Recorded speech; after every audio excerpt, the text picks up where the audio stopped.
Ei muuten oo. Pitäis varmaan hankkia joku päivä. Mitäköhän ne maksaa?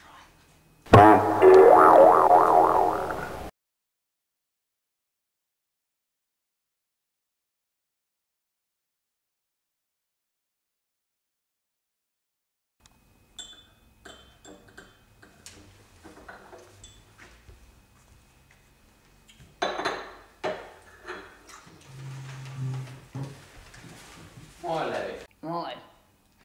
Mitäs on mennyt? Ihan hyvin. Ootko sä ollut vielä poikamies? No kyllä mä yhdessä vaiheessa asun yhden naisen luona, mutta ei sitä tullut mitään. No mitäs se silleen? No kun se huomasi, että mä asun siellä.